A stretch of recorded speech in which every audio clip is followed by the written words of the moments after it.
Hello दोस्तों, नमस्कार। दिन भर की बड़ी खबर बिना देरी के आपको बताएंगे, जहां सबसे पहले बताएंगे बालाकोट एयर स्ट्राइक के 5 साल पूरे होने पर छाती पीट रहा पाकिस्तान, भारत को दे दी है गीदड़ भभकी। जी हां, बताएंगे क्या कहा, साथ ही साथ बताएंगे क्या असम में शुरू हो गई है सीएए लागू करने की तैयारियां, सभी पुलिस वालों की छुट्टियां कर दी गई है कैंसिल। जी हाँ दोस्तों, साथ ही साथ आपको बताएंगे जमात इस्लामी पर केंद्र सरकार ने 5 साल के लिए बढ़ाया बैन, गृह मंत्री अमित शाह जी ने बताया सबसे बड़ा कारण। दोस्तों साथ ही साथ आपको बताएंगे हिमाचल में फंस गई कांग्रेस, जिन विधायकों ने दिया धोखा उन पर एक्शन भी नहीं ले पाएंगे अब सुख। जी हाँ दोस्तों, और साथ ही आपको सबसे बड़ा ओपिनियन पोल बताएंगे उत्तर प्रदेश का, जहां पर लोकसभा चुनाव में कौन सी पार्टी मारेगी बाजी। दोस्तों सारी जानकारियां एक एक करके आपको बताएंगे, बड़ी से बड़ी खबरें। बस आप बने रहेगा वीडियो के अंत तक। और खबरों में आगे बढ़ने से पहले अपने देश भारत का दिल से समर्थन करते और मानते हैं कि भारत की सेना विश्व की नंबर 1 और बेहतरीन सेना है। तो इस वीडियो को लाइक करके, चैनल को सब्सक्राइब करके, बेल आइकन दबा के कमेंट में जय हिंद जरूर कहिएगा। चलते हैं पहली बड़ी खबर की तरफ, जहां बालाकोट एयर स्ट्राइक के 5 साल पूरे होने पर छाती पीट रहा पाकिस्तान, भारत को दे दी गीदड़ भभकी। जी हां, पाकिस्तान ने बालाकोट एयर स्ट्राइक के 5 साल पूरा होने पर भारत को गीदड़ भभकी दी है। पाकिस्तान ने कल के ही दिन बालाकोट एयर स्ट्राइक के जवाब में भारत के खिलाफ जवाबी कार्रवाई का दुस्साहस किया था। इसके जवाब में भारतीय वायुसेना के तत्कालीन विंग कमांडर अभिनंदन वर्धमान ने MiG-21 लड़ाकू विमान से पाकिस्तान के F-16 लड़ाकू विमान को मार गिराया था। हालांकि इस दौरान दुश्मन के हमले में उनका विमान दुर्घटनाग्रस्त हो गया था और उन्हें पाकिस्तानी सेना ने पकड़ लिया था। पाकिस्तान 27 फरवरी 2019 को भारत के खिलाफ किए गए हवाई हमले को ऑपरेशन स्विफ्ट रेटॉर्ट नाम दिया है। इस दिन को पाकिस्तानी वायुसेना काफी धूमधाम से मनाती है। डॉन न्यूज के अनुसार ऑपरेशन स्विफ्ट रेटॉर्ट की 5वीं वर्षगांठ पर पाकिस्तान के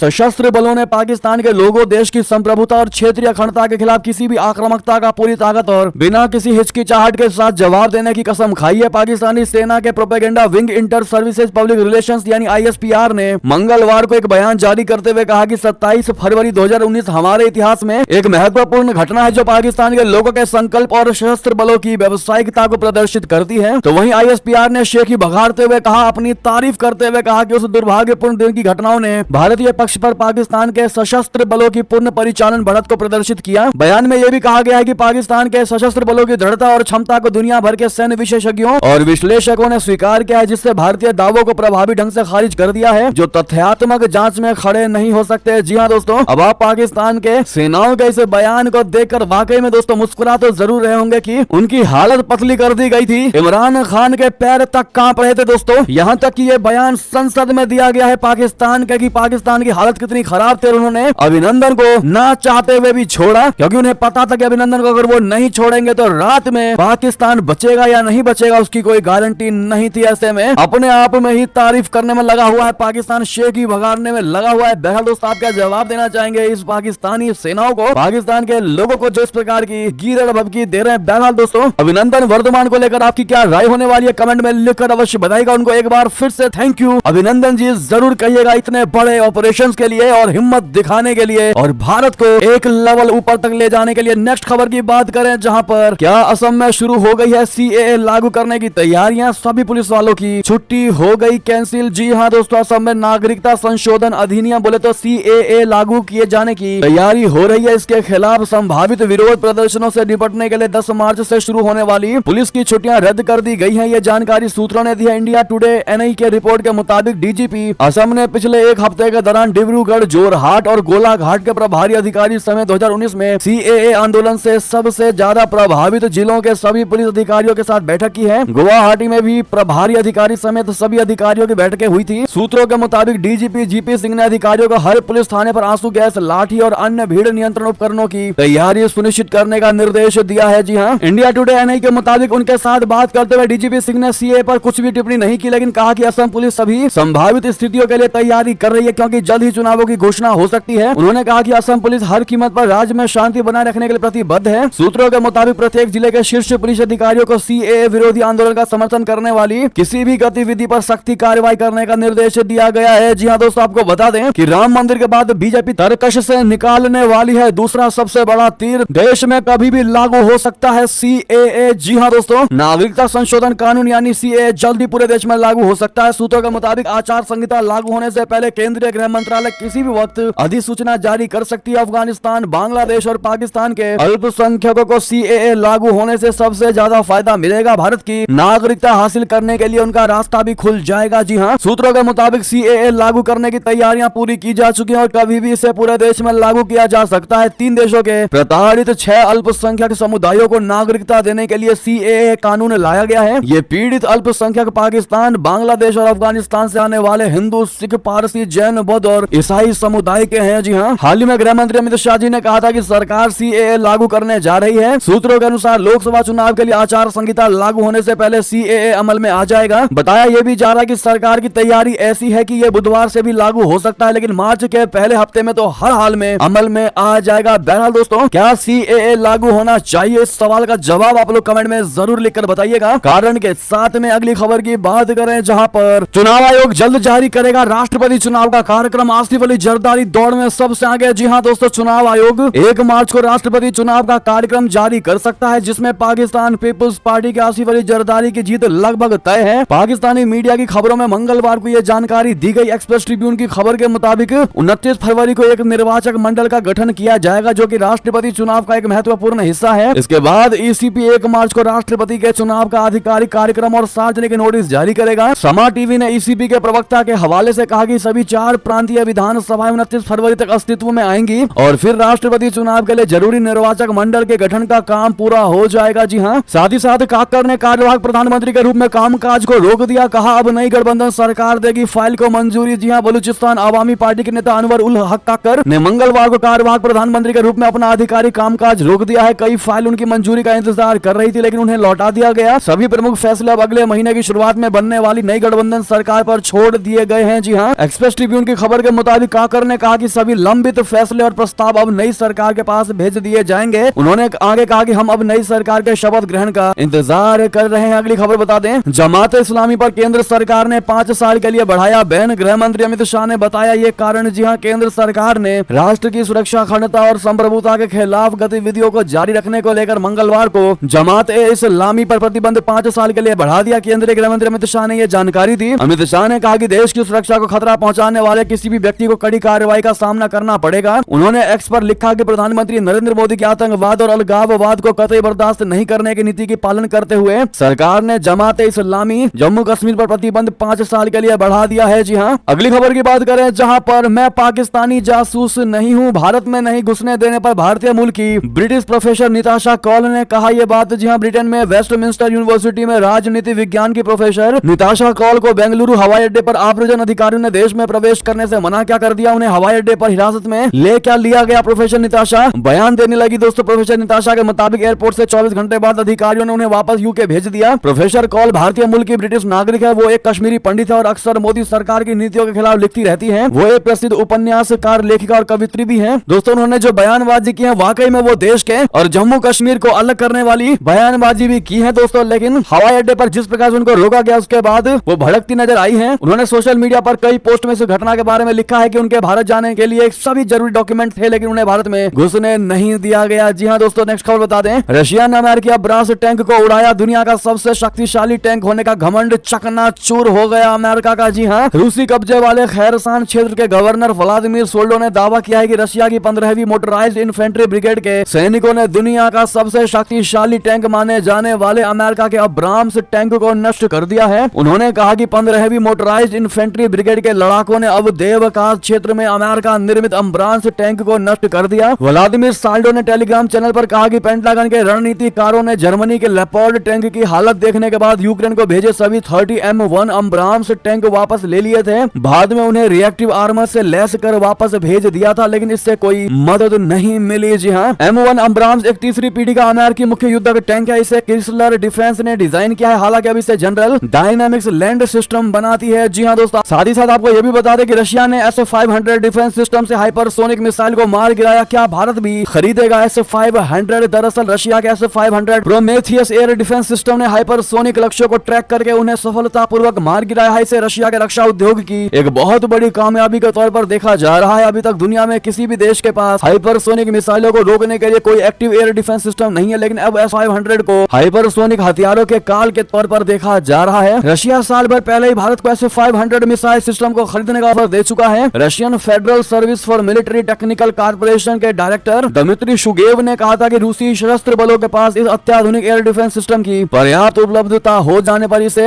अन्य देशों को भी निर्यात किया जा सकता है। जी हाँ, ऐसे में दोस्तों आप लोगों से सवाल है, क्या भारत की मोदी सरकार को S-500 डिफेंस सिस्टम खरीदना चाहिए या नहीं? कमेंट में लिखकर जवाब और राय अवश्य दीजिएगा। साथ ही साथ अगली खबर की बात करें, जहां जम्मू कश्मीर के बारामूला में आतंकवादी गिरफ्तार, पुलिस को देख भागने की कर रहा था यह कोशिश। जी हां, जम्मू कश्मीर में सुरक्षा बलों को मंगलवार को 2 जगहों पर सफलता हाथ लगी है। बारामूला जिले में ग्रेनेड के साथ आतंकी गिरफ्तार हुआ। बांदीपोरा में आतंकी ठिकाने को ध्वस्त किया गया। इस इलाके में सर्च ऑपरेशन जारी रखा गया है ताकि देखा जा सके कि आतंकियों की तरफ से और सामान तो नहीं छिपा कर रखा गया है। जानकारी के अनुसार बारामूला पुलिस को सूचना मिली कि एक आतंकी ग्रेनेड के साथ इलाके में घूम रहा है, वो कोई हमला करने की फिराक में है। इस सूचना पर कार्रवाई करते हुए टीम की तरफ से चिनार क्रॉसिंग पट्टन के पास नाका लगा दिया गया। चेकिंग के दौरान पुलिस को देखकर संदिग्ध ने भागने का प्रयास किया, लेकिन उसे मौके पर ही पकड़ लिया गया। उसकी तलाशी के दौरान टीम को उसके पास ग्रेनेड बरामद हुआ। इसके बाद उसे थाने लेकर जाया गया। नेक्स्ट खबर बता दें, भारत के फिर करीब आ रहा मालदीव, अब चीन को लगेगी क्या मिर्ची? बता दें, मालदीव और भारत के बीच चल रहे तनाव के बीच एक बार फिर भारत को बड़ी कूटनीतिक जीत मिली है। मालदीव के रक्षा मंत्रालय ने भारतीय पायलट को मालदीव में हेलीकॉप्टर उड़ाने की मंजूरी दे दी है। मालदीव के इस फैसले से चीन के चिढ़ने की उम्मीद जताई जा रही है, क्योंकि चीन भारत के साथ मालदीव के संबंध को खत्म कराना चाहता है। मालदीव के रक्षा मंत्रालय की तरफ से जारी बयान में कहा गया है कि भारत की तरफ से मालदीव को दिए गए हेलीकॉप्टर को ऑपरेट करने के लिए भारतीय नागरिकों एक समूह मालदीव आ रहा है। ये हेलीकॉप्टर भारत ने मालदीव को इमरजेंसी स्वास्थ्य सुविधाओं के लिए दिया है। इस हेलीकॉप्टर के संचालन को बंद करने पर मालदीव के विपक्षी नेताओं ने पिछले दिनों मुइज़ सरकार की जमकर खिंचाई की थी। जी हाँ, नेक्स्ट खबर बता दें, इसी से जुड़ी, जहां मालदीव के विपक्षी नेता अब्दुल्ला ने मुइज़ सरकार को चेतावनी दी, कहा भारत के साथ रिश्ते बिगाड़ने से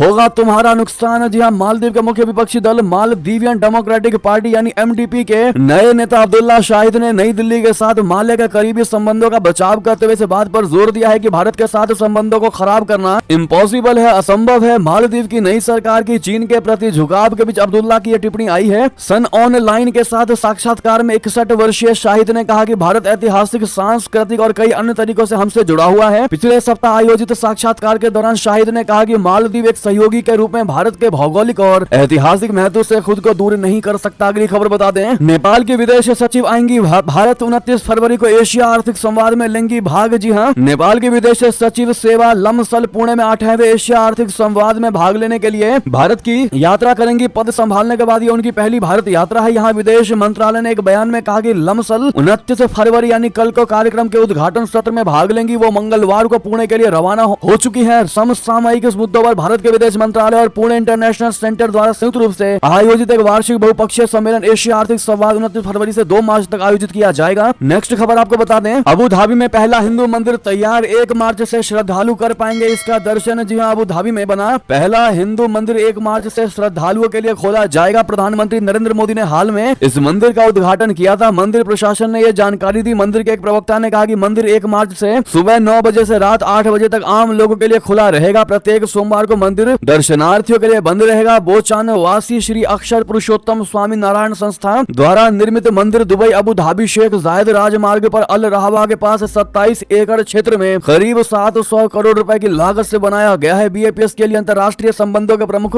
स्वामी ब्रह्म विहारी दास ने PTI भाषा से कहा था कि यहाँ वास्तुशिल्प पद्धतियों को वैज्ञानिक तकनीकों के साथ जोड़ा गया है। ऐसे में जय श्री राम कमेंट में आप लोग जरूर कहिएगा। नेक्स्ट खबर बता दें, खतरे में ड्रैगन की बादशाहत, PM मोदी के इकोनॉमी बूस्टर डोज से चीन का विकल्प बन रहा भारत। जिनपिंग की बढ़ गई बेचैनी। जी हाँ, कोविड महामारी और युद्ध ने दुनिया की ताकतवर अर्थव्यवस्थाओं को हिलाकर रख दिया। एक तरफ जहां दुनिया रशिया यूक्रेन युद्ध, इजराइल हमास वार और हूतियों के विद्रोह से जूझ रही है, तो वहीं दूसरी ओर भारत की अर्थव्यवस्था हुंकार भर रही है। भारत की इकानमी तरक्की के नए अध्याय लिख रही है। बीते 10 सालों में भारत की इकानमी ने जो दम भरा है, उसके दम पर वो विश्व की 5वीं अर्थव्यवस्था बन गया। प्रधानमंत्री नरेंद्र मोदी ने अगले 5 सालों में भारत की इकानमी को तीसरे नंबर पर पहुंचाने का लक्ष्य तय कर लिया है। जैसे जैसे भारत की ताकत बढ़ रही है, पड़ोसी देश चीन का दम फूलने लगा है। भारत कंपनियों और विदेशी निवेशकों के लिए चीन का विकल्प बन रहा है। जी हाँ, दुनिया भर के फाइनेंशियल एक्सपर्ट का मानना है कि साल 2014 में केंद्र में मोदी सरकार बनने के बाद से भारत की तरक्की तेज रफ्तार से आगे बढ़ी है। साल 2014 के बाद मोदी सरकार ने देश की अर्थव्यवस्था को बूस्टर डोज दे दिया है। अब PM का दावा है कि वो साल 2025 तक भारत की इकानमी को $5 ट्रिलियन तक पहुंचा देंगे। जी हाँ दोस्तों, क्या आपको मोदी जी का इस बात पर पूरा भरोसा है? दोस्तों कमेंट में लिखकर अवश्य बताइएगा। नेक्स्ट खबर बताते हैं, सुदूर जल क्षेत्रों में मछली पकड़ने वाले देशों पर कार्रवाई की सबसे बड़ी मांग। WTO की बैठक में भारत ने कही ये बात। जी हाँ, विश्व व्यापार संगठन वार्ता सत्र के दौरान भारत ने सुदूर जल क्षेत्र में मछली पकड़ने वाले देशों पर सख्त कार्रवाई की मांग की है। भारत ने सुदूर जल क्षेत्र में मछली पकड़ने के लिए सब्सिडी पर कम से कम 25 साल की रोक लगाने की भी अपील की है। बैठक के दौरान भारत ने यह भी कहा कि घरेलू मछुआरे मछली पकड़ने के लिए स्थायी प्रथाओं का पालन करते हैं। इस क्षेत्र पर किसी भी समझौते में मछली पकड़ने वाले समुदाय के हितों और कल्याण को ध्यान में रखना चाहिए जो समुद्री संसाधनों पर निर्भर है। नेक्स्ट खबर बता दें, बर्खास्त विदेश मंत्री किन गैंग का चीन की संसद से इस्तीफा, लंबे समय से लापता रहने की वजह से हटाए गए थे। जी हाँ, चीन के बर्खास्त विदेश मंत्री किन गैंग ने लंबे समय तक जनता की नजरों से दूर रहने के बाद संसद से इस्तीफा दे दिया। गौरतलब है कि चीन के पूर्व विदेश मंत्री किन गैंग जो पिछले साल अनौपचारिक रूप से बर्खास्त किए जाने के बाद लापता हो गए थे। अगली खबर बता दें, इटली से भारतीयों के लिए बड़ी खुशखबरी की खबर, 1,51,000 लोगों को नौकरी का मौका। क्या है शर्तें बता दें, यूरोप के सबसे औद्योगिकृत देशों में एक इटली श्रमिकों की कमी का सामना कर रहा है। इस कारण इटली ने विदेशी नागरिकों को 1,51,000 वर्क परमिट उपलब्ध कराए हैं। ये श्रमिक दुनिया भर के देशों से काम करने के लिए इटली बुलाए जाएंगे। तो वहीं गैर मौसमी श्रमिकों के लिए कम से कम 61,250 कार्य परमिट आरक्षित किए गए हैं, जबकि स्व रोजगार विदेशी श्रमिकों के लिए 700 स्थान आरक्षित हैं। इटली के इस वर्क परमिट का सबसे ज्यादा फायदा भारत को हो सकता है। भारत पूरी दुनिया में स्किल्ड और अनस्किल्ड वर्क फोर्स उपलब्ध कराने के मामले में अव्वल देशों में नंबर 1 पर है। अगली खबर बता दें, सेना के लिए गोला बारूद बनाएगा अडानी ग्रुप, 3,000 करोड़ रुपए की मेगा फैक्ट्री लगेगी। जी हां, गौतम अडानी के स्वामित्व वाले अडानी ग्रुप ने डिफेंस सेक्टर में बड़ा ऐलान किया है। अडानी ग्रुप 3,000 करोड़ रुपए के निवेश से हथियारों की 2 फैक्ट्री लगाएगा। ये फैक्ट्रियां उत्तर प्रदेश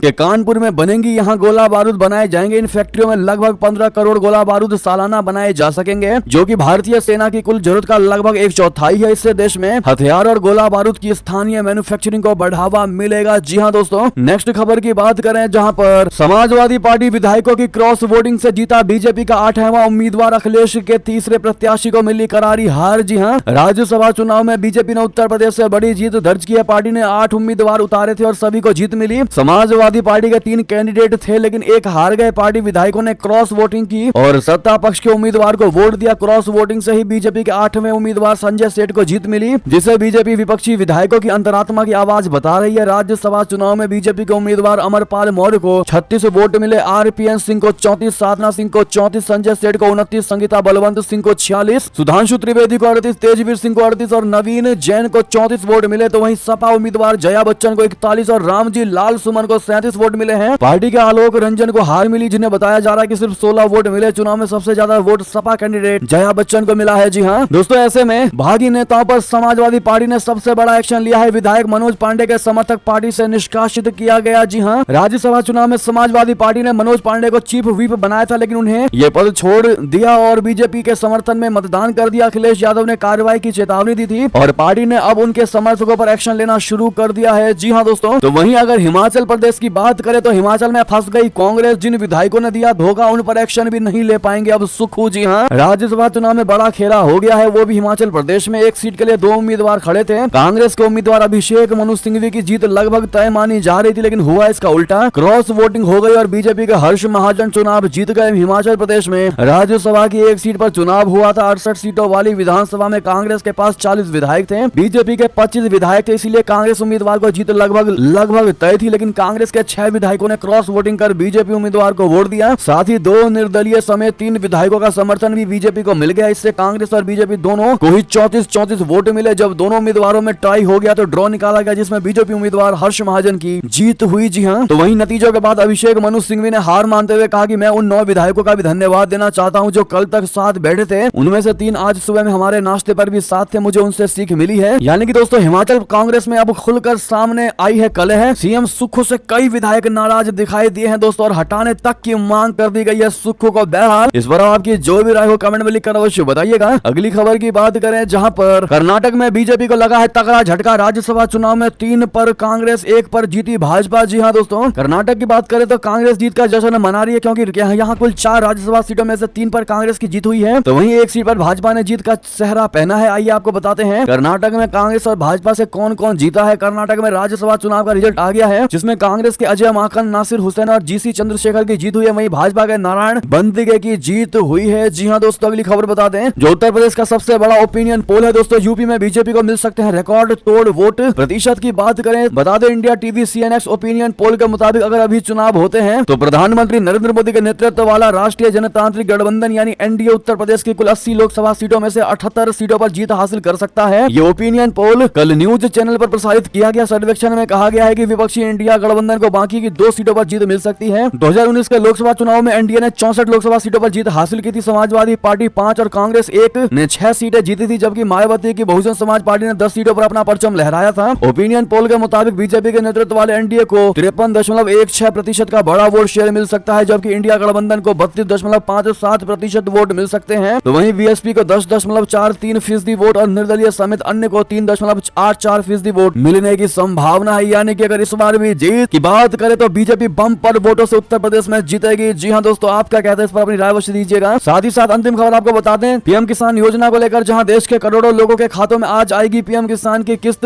देश के करोड़ों किसानों के लिए बड़ी खुशखबरी की खबर है। पीएम किसान सम्मान निधि योजना की 16वीं किस्त आज बुधवार 28 फरवरी को जारी होने वाली है। पीएम किसान की यह किस्त सीधे किसानों के बैंक खातों में ट्रांसफर होगी। मोदी सरकार पीएम किसान योजना के तहत साल में 6000 रुपए भूमिधारी किसान परिवारों के बैंक खातों में ट्रांसफर करती है। यह रकम 2000 रुपए की 3 समान किस्तों में दी जाती है। अब तक पीएम किसान योजना के तहत कुल 15 किस्तें जारी हो चुकी हैं। पीएम मोदी बुधवार को इस स्कीम के तहत आज 16वीं किस्त जारी कर रहे होंगे। बहरहाल दोस्तों, क्या पूरी की पूरी 15 किस्तें अब तक आपके अकाउंट में आई है कि नहीं, कमेंट में लिखकर अवश्य बताइएगा। बहरहाल ये थी कि सारी बड़ी खबरें। आपको हमारी खबर कैसी लगी, आशा करता हूँ बहुत अच्छी लगी होगी। अगर थोड़ी भी अच्छी लगी तो इस वीडियो को दोस्तों, भाइयों में, साथियों, रिश्तेदारों में शेयर अवश्य कर दीजिएगा। और अभी कर दीजिए इस वीडियो को लाइक, चैनल कर दीजिए सब्सक्राइब, बेल आइकन दबाइए, साथ ही कमेंट बॉक्स में लिख दीजिएगा जय हिंद जय भारत। और यहाँ तक बने रहने के लिए आप सभी का बहुत बहुत धन्यवाद।